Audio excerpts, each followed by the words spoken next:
நண்பர்களே, இப்போ இது என்ன தெரியுதா பாருங்கள். இன்றைக்கி ஒரு சட்னி ஒன்று வைக்க போகிறேன். சரியா? சட்னி என்ன சட்னின்னு இப்போ பாருங்கள் சொல்கிறேன். இது வந்து கற்பூரவள்ளி எடுத்து சட்னி தயார் பண்ண போகிறேன். சூப்பரான சட்னி பாருங்கள். நல்ல இது வந்து எல்லாம் சாப்பிட்லாம், அருமையாக இருக்கும். கற்பூரவள்ளி இது வந்து ஒரு ஓமவல்லின்னு சொல்லுவாங்க. நம்மளுக்கு எவ்வளோ தேவையோ அது தேவை உகத்தப்பில் நம்ம பிடுங்கிக்கிறணும். பிடுங்கிட்டு இதை வந்து அப்படியே நல்லா அலசி எடுத்துக்கிறேன். நல்லா அலசி விட்டு நீட்டாக அலசி எடுத்துக்கிறேன் சுத்தமாக. நண்பர்களே, இந்த பாருங்கள் செய்முறை. கற்பூரவள்ளி, வரமிளகாய், அப்புறம் வந்து கருவேப்பிலை, பூண்டு, வெங்காயம், தக்காளி, ஒரு சின்ன இது வந்து புளியம்பழம். இது வந்து அடுத்து கடலைப்பருப்பு கொஞ்சம், அதுக்கடுத்து வந்து உளுந்தம்பருப்பு, கடுகு, இதை போட்டு அப்புறம் இந்த வரங்க புளிண்டு வந்து கற்பூரவள்ளி இருக்குது. இதுக்கு வந்து இன்னொரு பேர் ஒன்று இருக்குது. இந்த எண்ணெய் ஊற்றிக்கணும். இதுக்கு இன்னொரு பேர் இருக்குது. அதுக்கு வந்து ஓமவல்லின்னு சொல்லுவாங்க. எண்ணெய் ஊற்றிக்கிறோம் கொஞ்சம். இதில் வந்து நல்லெண்ணெய் ஊற்றினா கொஞ்சம் நல்லாயிருக்கும். நல்லெண்ணெய் ஊற்றினீங்கன்னா நல்லாயிருக்கும். இது வந்து எதுக்குன்னா, இதுவும் சளிக்குது. ரெண்டாவது வந்து இதுவும் அது வந்து நெஞ்சு சளி.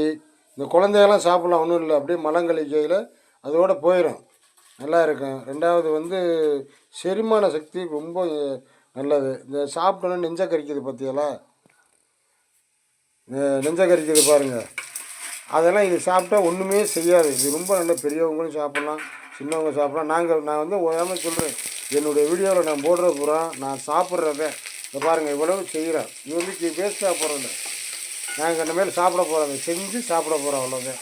இது நல்லது. பெரும்பாலும் நாங்கள்லாம் எந்த ஒரு மெடிசன் எடுத்துக்கிறது இல்லை நண்பர்களே. இதுகளைத்தான் நாங்கள் சாப்பிட்டுக்கிறோம். நாங்கள் சாப்பாடே வந்து பெரும்பாலும் பானையில் தான் வடிக்கிறோம், விறகு தான். இது வந்து ஒரு பால் காய வச்சுக்கிறதுக்கு அதுக்கு இது இந்த ஒரு சிலிண்டர் வச்சுக்கிறோம். இது ரொம்ப ரொம்ப நல்லது. முடி நல்லா வளரும், அது ஒன்று சொல்கிறது. இது நல்லது, எல்லாருக்குமே தெரியும். ஓமவல்லி, கற்பூரவல்லின்னு சொல்கிறது நம்ம. இந்த ஓமம் பாருங்கள் இருக்காது, ஓமம் மாதிரியே இருக்கும் அது வந்து. ஆமாம், கொஞ்சம் மோந்து பார்த்தோம்னா அப்படியே நல்லா மோந்து தோரை போட்டாச்சா, எல்லாம் போட்டாச்சு. அடுத்து கற்பூரவல்லி, வெங்காயம், தக்காளி எல்லாம் போட்டாச்சு.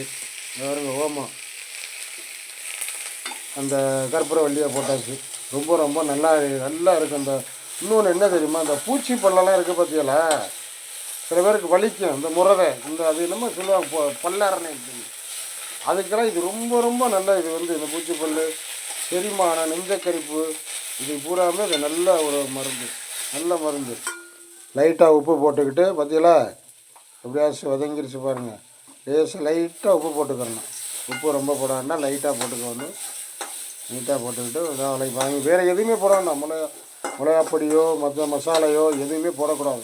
அதெல்லாம் போட்டால் அப்படின்னா இந்த மருந்துக்கு ஒன்றும் அவ்வளோவா ஒரு இது இல்லை. ரெடி ஆகிடுச்சு நண்பர்களே. அடுத்து மிக்சியில் போட்டு சட்னி ரெடி ஆக வேண்டியது. எப்படி இருக்குது பார்த்தீங்களா, பார்க்கையில எப்படி இருக்குது, நல்லா இருக்குது. சாப்பிடணும் போல. இப்போ நான் இட்லிக்கு தொட்டு சாப்பிடுவேன் பாருங்கள், நீங்களே பார்ப்பீங்க.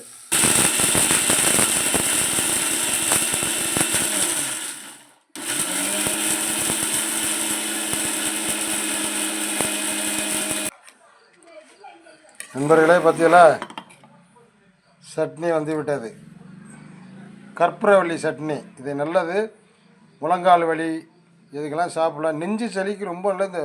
இந்த பனி டைம்லாம் கண்டிப்பாக சாப்பிடணும். சின்ன பிள்ளைங்களாம் சாப்பிட்லாம், அதெல்லாம் ஒன்றுமே இல்லை. நெஞ்சு சளி பூரா வெளியே வந்துடும். நீங்கள் யார்கிட்டாலும் பெரியவர்கள்ட்ட கேளுங்க, எல்லோரும் யார்கிட்டாலும் கேட்டு சாப்பிடுங்க. நாங்கள் தான் சாப்பிட்றோம் பார்த்தீங்களா, நாங்கள் தான் சாப்பிட்றோம், அவ்வளோதான். இது வந்து கண்டிப்பாக சாப்பிடுங்க. இதெல்லாம் ரொம்ப ரொம்ப ரொம்ப நல்லது. இதெல்லாம் வந்து எந்த ஒரு கலப்படம் இல்லை, எதுவும் இல்லை. நல்லா இருக்கும். நல்ல வாசனையாக இருக்கும். அதெல்லாம் கம்மன்னு வாடை அடிக்கும். வணக்கம் நண்பர்களே, அடுத்த வீடியோ சந்திப்போம். வணக்கம்.